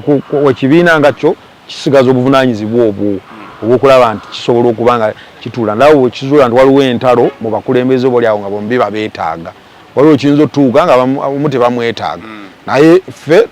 tulina omukisa nti ntuuka tayimu nga baneetaaga nga ne Mubiru bakola ki nga bamwetaaga sijja kumulimbirira nti oba nali ntuddeko naye ne mugamba nti sente ziizino never kubanga ekyo si kyange ne mukukkiriza kwange sisobola kukikola nze mukalulu tubadde mukalulu abantu bangi banoonyezaako bebali nabo mukalulu nga baagala bajjamu neŋŋaana ne bagamba nze nakuleeta kati gwe wootuuse okubanga gwe oli mukalulu kabeeremu tukamalirize waliwo abantu abajja mukalulu agende neesimbewo batuke banzijemu nkutidde oli natukana natwogedde anti kati nze oluddewo nze singa ali mu kunnoonya ne mugaa genda anti bw'oba olyanga gwe wazze kusuubula nze kati ewange teri hope genda ewasingi akuwe era abamu bamaliriza bagenze nayo sigenda boogera mannya wano naye bamaliriza bagenze eyo kuba n'olunaku olwo obulabo ne bwonna bwalaga nti abamu beesuubula abantu baba bazze kukanoonyaamu abamu nkubira tooki mu palamenti gye tugenda okuyingiramu erisooka erimu feesi empya naddala ku ludda palamenti gye tuyingira nga tetunaba kugituukamu waliwo ebisoomooza biri mu ggwanga era olina ekintu kyombuuziza ku abakulembeze bano abatandise okuwithdrawing ebintu waliwo abakulembeze abatandise n'okwewaayo nga balowooza reconciliation egenda tandikira ku bo reconciliation obawulira bagaje n'Omuseveni tulina otuula naye kati n'ebirala kati mnoomwo munawuliridde n'abamu era ekisinga okunsesa aboogera ku reconciliation be baagwa majority ng'oli kati ate nga abamu badde balina ebifo obadde mbaka parliament emyaka 5 nesikolayo kuba otuulako ku mmeeza ng'oteesa ku reconciliation kati omaze okugwa twejjukidde nti reconciliation yeetaagisa sijja kubadde okuba abasajja bakulu oba oli awo bayinza okuba balina endowooza zaabwe awo notuwuliridde simanyi obadde okiwulira abamu ne bagamba nti mubagenze mulimu ababaka ba Nuupu n'abalala anti kati nze ekisooka nze kyenyimirirako nkiyimirirako kyenzikirizamu nkikkiririzamu era nze ndi NUP emisana n'ekiro kigaana kutuusa nagwovuganya naye Museveni omuga omanyi tuteese kuki kubanga kwefu tuze twogera ndugaa saa zino kutuusa kuteera na Museveni yali badde meeting edialogue ebaya kutuula ng'atubulira ddi lwatabuyinza ffe kyetwasaba ng'NUP tewali kirala atubulire ddi lwatabuyinza tutegeere ku nteekateeka ezo naye bwe tabiteesaako naye olwaleero njala abatulaba bategeere nti nalabyewo n'omu yagambye nti Kawalya alina lisiti kasiba nti yamenye lisiti oba agirabye ayogera ku bakanyi yayogedde ku nze Kawalya nayogera ku Kanyike ow'e Masaka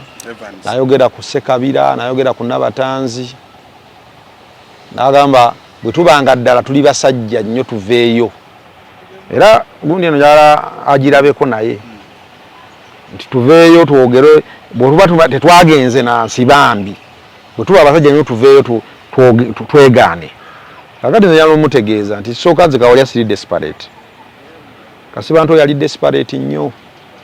kuba muganda Nkwefu akalulu kalumu naye akalulu kaluma omuntu eyali omubaka n'akaluuzinga n'alowooza nti agenda kudda ku chairperson oba meya bw'eggombolola naye n'aluuzingirayo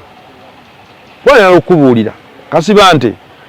akimanyi bulungi mu protocol mu hierarchy member wa parliament munene kati no kankubuulira abantu tebakimanyi n'omubaka parliament mu hierarchy asinga ne road mayor obadde okimanyi kyo ndowooza ngeri yenkolo bwe mu siku mikolo omubaka wa parliament bubaba basengeka abakulembeze mu ggwanga lyonna ali mu namba 10 national oba nfune bulungi nti owali mubaka parliament emyaka 10 10 years naye ofunye ekirowoozo nti kati Kawalya go eyambangolo lisijja musobola oyo yali akimanyi tayinza kumalako nange kati oba oli awo singa nali munafu yalize kunze ate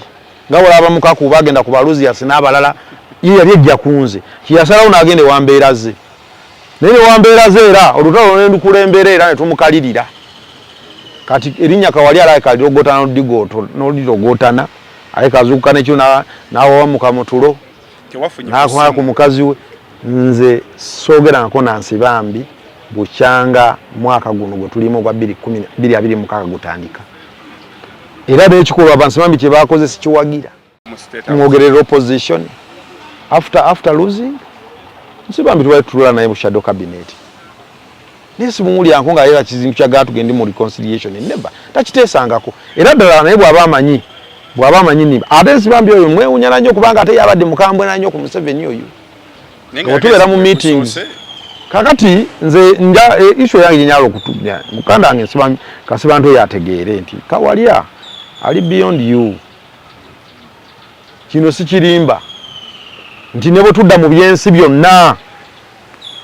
Kasibanto tannantuuka yagamba ali bulungi alina bulungi wa alina faamu ze gyalundira ebisolo yali akututteyo nemwanyi naziraba ennaku zongobuuka buziridde buzimalawo njagala ofuna obudde ogendeyo ennaku ezo mbadde nyina gwe nalaba waliwo ono gwayi gumwakolanga naye era naye yalinga oba yalinga ku BBS ono omuvubuka ate tukavalinga gundi Kasibante kubye mwanyize ennaku ezo kati katuvudde mu kalulu kano yagenzeeyo nenge mwanyize obuka buziridde kuba naye ni mulimi wa mwanyi nzirina naye kugambye nga batula balaba kyendi tajja kukiba ayinza n'obutakiba mu bulamu bwe muli ahedi kati yewe bwabandabira mu tuluba lyagge andi nkubuulira mundetere ku talk show wano gagga alina faamu andi nkubuulira mundeetere because nze buli kyali nkiri talina faamu faamu agirina naye nkugambye ekisooka embizi ezo zifa ate ntete zifa nze nja kukubuulira njagala embizi zifa funa obudde oyogereko ne Sseggona Honorable zo embizi kata zitulambuza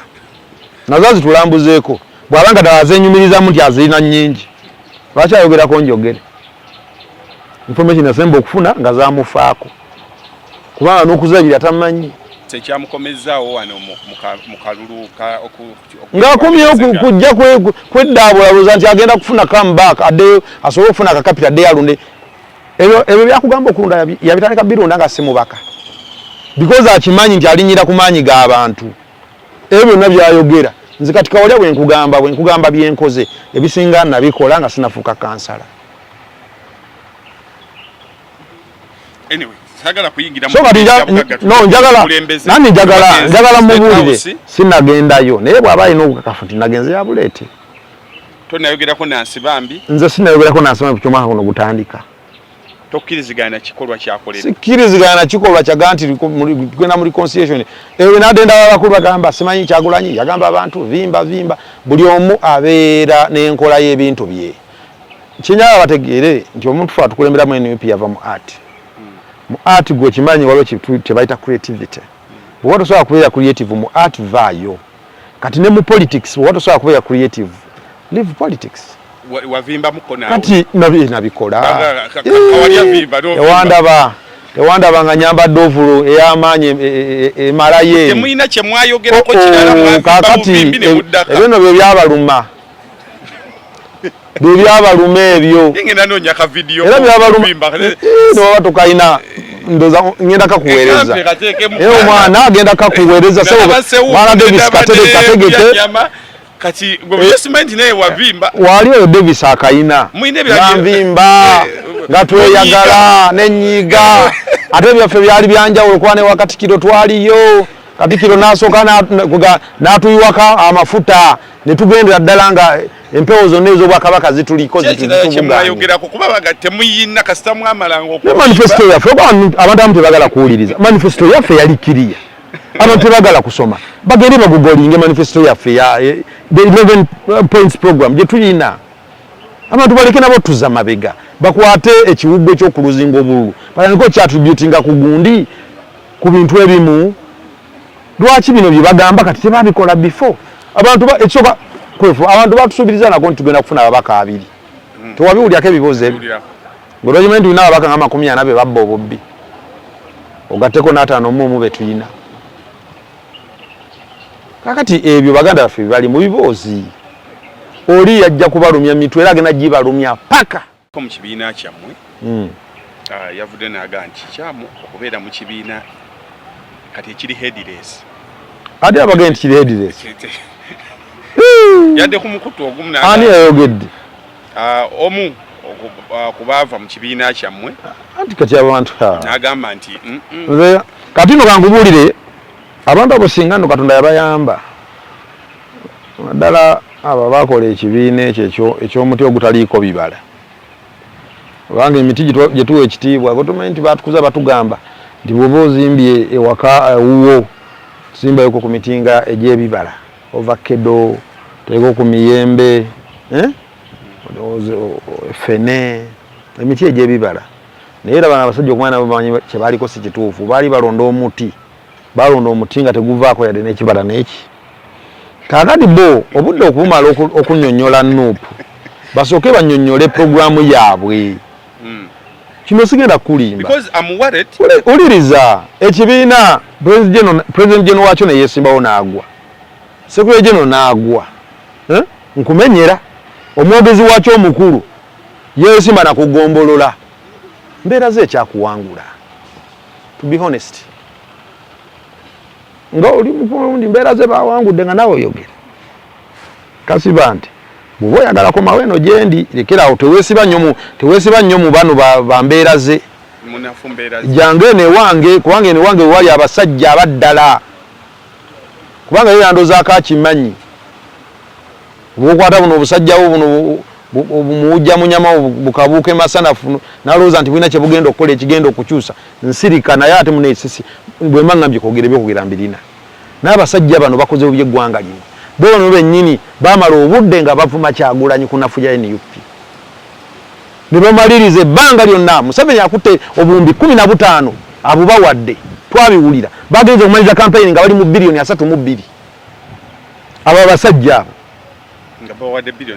evidence weeri kati noze byalo nkopi tewali na evidence amanyira bumanyizi naye nze nyina evidence nti bafune sente bakola plani balina gundi gye bakola project gundi eyo bakola paper project nga program gye bayina bagenda okutambuza nga balina omukulembeze omugobali wakwataganye naye ne bamulyamu n'olukwe ojjukira olutalo lwa Nsereko Muhammad walabako nali manyi bafune basowaganamu nti wali omunoonyezaako badde nkusaba onoonye ku Nsereko Muhammad oyo nyinza okuba nyina bye sikanya ne muganda wange Nsereko Muhammad naye Nsereko Muhammad ali honest era yavaayo nkubuulira basooka okufuna sente ezasooka biliyoni 15 n'ekitundu bagula amamotoka abo bonna tubadde tubamanyi bamabike atumanyi embeera mukaaku embeera gy'abaddemu tugimanyi nga bawasana muwase basuza musuze anti nkubuulira kati nzize kubyogera si bwe kiri bw'abalowooza sibimanyi. No nkubuulira mazima bino mbyogera wano nze embeera gye babaddemu bonna ttiimu nga bw'obamanyi n'obulamu ngeri gye bwakyukamu muganda obulamu bwe buba bwakukyuka sooka oŋŋambe nti olina ekisambu kye watemye n'okikabala n'osimba ne bikula n'okoola okitegeera n'okungula bwe liba dduuka ng'amba nti wafunayo kapito n'ogenda n'osuubula n'ojja n'otunda kati wafunye amagoba abo abasajja abo njagala obanoonye batubuulire bye balina ssente baazijjawa kubanga baabifuna wakati w'omwezi ogw'omunaana ne mu kulonda awo bino mbyogera nga ndi mu kamera because abasinga bano bennyini bakimanyi tubadde nabo neera mu Katonda ono Katonda atalya nguzi abasajja abo okumanya agenda abo yajja yali mbi bagenda okumaliriza nga n'omubaka parliament bamufunye nenga babawadde buli kimu nga buli kimu bakibawadde naye kati gwe omuntu ayagala okukwata obuyinza bw'eggwanga ng'ogaana nafunye bakansala to be honest ate bo bafunye bameka bakansala 2 mu ggwanga Uganda kakati nze abantu gabo se abamalirako budde era kwefu leero ndi wano sigenda kuddamu kwogera ku bantu abo kubanga abantu abo baswaza bo bennyini beeweebudde kati omuntu oyo atandika okunnyonnyola nuupu kati after bino bye baatuyisaamu abo abasajja abaana bafe abamu bali mu makomera edi muto bali mu makomera because of those guys kabaga nti bababbira Masaka kibiina kya mukiteeka abantu kunninga ne boogera ebigambo omuwanga Kivubi namulabye ng'abyoge no way ali ku Gani Point kakati kyenjagala mbabuulire Gani Point kati kyenjagala mbabuulire abasajja abategeere nti ebyo nabena baleke kwekangabiriza kati ate njagala obbabuulira mukulu Mpuuga si gwe alina obuyinza obwogerera Kivumbi eyo right togirina at whatsoever togirina eyogerera Kivumbi ekyo kyo njagala akitegeere naye wabula nnyonnyole Uganda enteekateeka gye yalina ey'okugyawo nuupu agikomezaawa kubanga ye agenda ye yali yakumaliriza NUP kati kyo nandyagadde annyonnyole bali enteekateeka gy'alina ey'okusanyawo NUP agituusizaawa naye ebyo by'okunnyonnyola nti abantu babateeka ku nninga eyo si right ye Alani asobola okujja neyeyogerera ano mu kamera ne Muwanga Kivumbi wali bavudde mu mbeera gy'alimu naye asobola okweyogerera baba bamukaka ensi etegeere naye saagala muntu akwata mu nsonyi n'azifuula busungu kuno okeera enkya ne bakuwa obubi bwonna ne ka constituency kamuka kanyendo mukunye ne kakolema okujjayo olina okeera gwayogerera ekibiina akagombola kana akeerubaga ne kakolema okuwangula mwe muza mukyalina bye mwogera busiramu n'ekigambo kikozesa ekya misikini ekisawo ky'ebyobufuzi nga tumaliriza kiba kirimu Kawalya versus Kasibante versus Mbeera ze not versus NRM kati olwo ekisawe kati ekisawe gwe mukulembera nze kati msigala wanze ng'omuntu atunulira okweri okwo anti kati ani Mbeera ze si wanuupu naye kati Kasibante opposition ate alya anti kati buuza oli abyogera banga ffe nze saawa zino ndi mu kuttaanya ku byadde binjogeddwako si bwe kiri kati oli yabitandise gwe olina onnoonya lwaki oli abano ate muli b'opposition omanyi nammwe era nkwenyaga kwebaza Dr. Kwefu ne programu zo ngeri gy'ozitambuzaamu naye mummwe abalina programu zammwe zino online gundi ezo mulinamu abantu nga bo bazze nga mission yaabwe kulwanyisa Bakawalya n'abalala kati era Bakasibante era banoonya abo Bakwefu bagundi banoonya bano waliwo kano kagundi katera okubeerako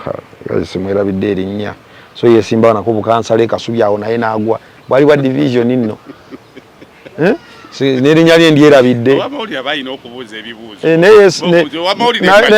engeri gy'abibuuzaamu emataringa kati gwe ngasuba obadde obibuuza gwe ng'obibuuza nga biri balanced naye kati ye oli akubuuza mwerabidde naye omanyira abantu nga bosobola beerabira kuba tebamataringa era sigenda mwogerera na ku gundi yeno ethically tekikola nnyo makulu naye twagala obbabuulira nabo nti ensi balaba baleme kukozesebwa tubadde mu kalulu obudde babumala Kawalya kino naye munaye ensi eraba era abantu baffe babalaba abalisigala ku mazima ensi egenda kutujajinga in a positive way tujja kusigala nga tuyimidde kwekyo kati ekibuuzo kyo badde obuuza ekya kuba nti nga tuli mu byobufuzi nti Kawalya alwangana Kasiba nte waliwo abantu nga bo ye olwokuba yavuganya ne Kawalya nga tekigenda muva ku mutima ng'alina obulumi obutaggwaawo kati oba oli awo nga akujoteseko ogugambo gunene bwe guti akufiirako naye kati abantu bati bw'oba onoonya Kawalya yakuwangula omwagaza ki nze singa nange omuntu yabampangudde sirina budde nga ngenda nkola ebirala olina omuwulira nti kati embeera ze yakuwangula oli ku mubiri gwa mbeera ze simanyi munene simanyi amenye entebe mmeka n'ebirala ddala otegeera oyogerera kibiina kya byabufuzi nga naawe ogamba olina amagezi so mu mbeera eyo omuntu asooka bweba firimu agisoose alina okukkiriza ebisigadde yabeera responsible nga tumaliriza esebo nkubira mu ttooki mitu ebiri omulonzi ali ekyokubiri opposition omulimu gwayo mu nsi yonna gwa kutwala buyinza kyakubiri then parliament yetugenda okuyingira mulimu abavubuka fese empya nyingi nnyo gwe ngaagibaddemu mulimu obukiiko mulimu ki nkubira ttooki bintu ebyo bisatu bigenda kufaanana bitya nze omulonzi okutwala obuyinza omulonzi abantu eggwanga liri demoralized ddyo nga ddyo naddala mu bino ebyabaddewo ebyokulonda abantu balonze ne balangirira birala because twabirabye mu kalulukana akawedde waliwo abantu bayinza n'okwekyawa ne bataddamu kulonda kubanza abantu abasinga benjogera bagamba kati bino bikyalina amakulu lwaki tukyalonda nga bagenda kulangirira balala linaakubuuza nagane kati nammwe ababibeeramu bane basajjamu nga tubasaasira gye bujja tebagenda kutta batte tebagenda Kawalya tujja kwesimbawo bajje bakkube masasi kuba eno embeera eyabaddewo yuyo yabadde tebangawo mu ggwanga Uganda nkino ekiddayo era eri Mwami Museveni ne basajja be beekubemu ttooki ku biseera bya Uganda eby'omu maaso ebyokuba nti eddembe ly'abantu okwesalya abakulembeze libaggyibwako era tuze tubyogera reforms zibazoogerako wabula emyezi 6 kampeyini bwe zigwanga ezo bazivaako n'ebirala omulonzi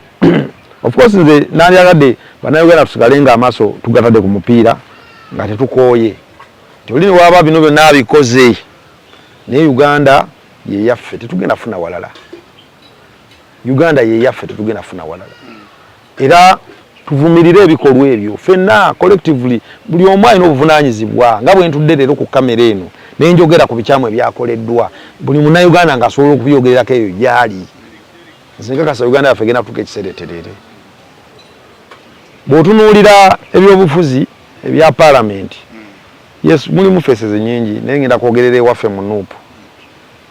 abaana abato bangi nnyo abazze era NUP erina program zayo ez'orientations mu maaso awo nsuubirayo ku obudde obw'okuorientinga abakulembeze ku biki ebisuubirwa tugenda kweyisa tutya n'ebirala n'eggwanga tusuubira ditambuza te ku sayidi eyaffe ekyo sigenda kukyogerera wano kubanga si kyange tulina omwogezi w'ekibiina ate nga leader opposition kakasa ajja tukulembera bulungi mu nsonga eyo tusobole okuba nga tulina we tugituusa kubanga nze Kawalya nzikiriza nti ndi mu ambulere ya NUP erina olukiiko olukulembera ekibiina nti ebiseera ebisinga wabaawo enteekateeka zonna zirina kuva mu lukiiko olwo tusobola okuba nga tutambuza okulaba nti buli kimu kitambula ebyo by'obukiiko n'ebirala era nawo mandeeti ya kibiina ekibiina kyekimanya ani gukitaddewa ebanga ttiimu ya mupiira bwekina money power nze sijja kubanga balowooza nti abantu abalondeddwa tebategeera nze nkubuulidde mbadde mu paalamenti abantu baleke kwogera bye batategeera abantu abamu bajja tuleetera n'okubambulira wano kubanga tubadde nabo abamu bakulu mu myaka abamu baluddeyo naye nga output yaabwe zero paalamenti abantu badde bagifuula kitundu kyekifo kyakusuubuliramu naawe ebyo bijja kunsaaza olulala mbyogere kubanga sigenda kutandika naye obutunatandika kwambula abantu abo abayita nti bo bakitalo abantu babadde mu bizinesi nga bali mu kukola bizinesi nandi ba comfortable n'omwana oyo omuto agenda okujja nga amaaso agatunulire kulaba nti tutereeza ensi yaffe basenyonyi bwe bajjira nga banyoma senyonyi nga bamuwadde ekosase yanaagisobola n'akola ki waliwo chairperson yakozemu obulungi emyaka gino 5 okusinga Ssenyonyi so sandyagadde bantu kutandika sandyagadde muntu akakkanya abaana bato ate era n'ekibiina bwe kiba kyakuba bavunaanyizibwa kibubawe basobole okuswaza abasajja babakulu abatalina nsonyi gwolooza balina ki naye bukiiko tebabeerayo ffe tubaddengayo tubeeraawo nga mu bukiiko tebaliyo so ebyokukakkanya ekibiina kyaffe babiveeko nze bwe nnuulira ababaka balondeddwa nyina okukkiriza nti mu mbeera eriwo ey'obuweereza buli omu asobola okuweereza bwe baba bamutadde ekisembayo oli mu kibuga Kampala kyokiikirira mu parliament what should be done to harmonize leadership in Kampala then ekibuga kitambule kuba kati akalulu olwawedde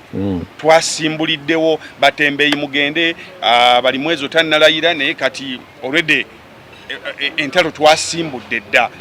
anti kati kola kyokwaharmonize empeereza era njagala message eno egende eri abo balina ebifo by'obuvunaanyizibwa mu kibuga Kampala naddala ku sitewola awo ndowooza abakulembeze okutuula ne basalira wamu amagezi kikulu waleke kubeerawo a certain section of leaders nga ye eyagala esalirewo abalala basigadde because cases erina kanso ensonga ezo bwe zityo zaali badde esooka neziyitako mu kanso nezikubaganyaako then wabeerawo resolution zino bwe zijja then ne bataking action oba ntegedde bulungi so mu bino byendaba ebiriwera juzi twali tulambula ekisabo kya Philip Omondi nagambye minisita wa Kampala mbwene ajati ekirungi oli mubaka wa parliament kati ate abantu bogoba abasinga ogenda kulayira naye bagenda ku bali mu area yo of jurisdiction abasinga nakosebwa kubanga nsaba abatembeeyi abeewange ne Lubaga tebakolera Lubaga era bakolera mu central ne mugamba okimanyi bulungi nti program eyo gwe gyoliko gy'okuliyeting ate gogenda okuleetera emitawo mugamba nze ndowooza kyalibadde kirungi newabeerawo pulaani abantu bano ne musooka mufuna awantu mugenda obbateeka kale bagaane buganya ogendawo tutegeere nti balina bulina mputtu yes nga abasuubuzi b'oyogerako yes naffe abamu era balonzi baffe batwagala ab'amaduuka era nabo bwaba balina ensonga zaabwe zibakaanira nabo ddembe lyabwe naye ate ne bano bano abatembeeyi mugendo ogobaganya okutwala obubi abamu batwalire mu makomera nabo balina the same rights okubanga beeyagalira mu kitundu mu bifo mu kibuga Kampala naye ekisinga obukulu ndowooza ffe tulina omulimu ogw'okuteekateekera banna Kampala tutuule wansi ng'abakulembeze tugambe nti waliwo sente zeetaagisa muziteeke mu bajeti zijje mu parliament eziyise mugule ettaka bazimbeyo akatale nga specifically k'abatembeeyi bano be mugenda okukola ki okugobaganya executive director Buzeki agamba mu butale waliyo ebifo obutale tebiriyo bano esagala bantu balimbe bantu muli bannamawulire mufune olunaku musabeyo site visit babalambuza obutale mulabe oba ebifo ebyo gyebiri tebiriyo naye ebyo byonna bye tujja tugamba kino ekiwandiiko kyabwe number of stores ne bazikulaga balina bwe biti lwaki bano mwe muwaganyaza abalemedde tewali awaganyaza abantu naye ebyo byonna byolaba byakulimba ebyo ebiwandiiko ebyo byabulimba era nze sigenda kukanya nabyo nga mubaka sikanya nabyo naye mbasaba bafuneyo ku butalo buno obusoboka abantu nga bagenda kuteekawo stores midaala gino egiri affordable emidaala egiri affordable abantu abo ekibakozesa mu bifo ebyo is because they cannot afford stores ezogamba mutale ate teziri nayo njagala ofuna obudde ogendeyo todda mu biwandiiko zomanyi sikiriza mu biwandiiko by'abantu because bagala kujustifyinga kye bagenda kukola ate nga bakimanyi kikyamu bakirigalizinge era nze sobola kukkiriziganya nakyo naye wabula ntubasaba tutuule because wabaawo ababaka Kampala erina ababaka 10 let us sit twogere ku nsonga zino Kampala erina kanso tugiwe ekitiibwa ekole lwaki bagala okukola ebintu behind our backs abantu 4-5 basalirewo ekibuga Kampala waabye ebiri tebiriyo neze kyembasaba bafunemu omutima ogw'obuntu obuntu butukomewo mu mitima tubeeremu obuntu tulowooze ku munaku oyo gogenda okukeera enkya ogobe wakolera ng'alina famire nga bonna ekyokulya batunuulira ye nga bw'oba omugjawo talina kuddamu kuliisa famire ye bagenda kuddawa ye lwaki lulwadde tebabagobaawo lwaki babagobawo kati balinda kati ng'akalulu kawedde babagobe so ebyange byebyo ebigambo byo ebyeri bannalubaga north nkusiibule tukwagaliza ekisiibo ekirungi neyanziza nnyo mukisa guno ogumpeereddwa njagala okwebaza buli omu agoberera ensonga zino ne bannalubaga north okutwaliza wamu era nzire Musebo mbeebaze kuba nti bakyanyinamu obwesige naye ate nambakakasa nti siri baswaza okusigala nga ntambuliramu ebyo bye mumanyiddemu ne values ezo ze muzze munonderamu okutuuka nga Uganda yaffe eteredde okugituusa we tulina okugituusa kubanga bagamba nannyini lwoya yalwejja mu nnyindo oba kubaza mbugo zijja zokka mu bunnya tetugenda kuleka ggwanga lyaffe kwonooneka nga tulaba baganda bange Abayisiraamu kimanyi bulungi nnyo tutugenda kusiiba mu nnaku 2-3 okuva kati njagala okubaagaliza ekisiibo ekirungi ninga bweri enkola ey'okuba nti mu kisiibo kino tukozesa nnyo omukisa gw'okusaba ebyo bitulowooza Mukama Katonda be yali tuwadde naye ekisiibo kino tukiwongeyo ku lw'eggwanga lyaffe Uganda tusabire eggwanga lyaffe Uganda tusabire mukulembeze waffe Kyagulanyi Robert Ssentamu ku ebyo byayitamu kati bannayuganda bonna bye bayitamu obaoli awo Katonda ayinza okusaasiriramu kisiibo kino tusobola okuba nga tufuna obukulembeze obulungi njagala buli omu agenda okusiiba ateeke Uganda agikulembeze mu maaso ate era twongere okusaba ebirungi Mukama Katonda asobole okuba nga abituwa asobole okuba nga abaana baffe basobole okuba nga gye bujja bagenda kweyagalira mu nsi yaffe n'abaana be n'abazadde basobole okuba nga beeyagalira mu ggwanga lyaffe ekisiibo kino tukikozesa okweyisa obulungi tukimanyi nti obaoli awo ng'abantu waliwo bye tusobya naye mu kisiibo kino tusobola okuba nga tukikozesa okuba nga tusaba okusonyibwa eri Mukama Katonda Mukama Katonda abakuume Ssaabasajja Kabaka awangaale ku lwa Katonda n'ensi yange beere bulungi awangaale maaso mongi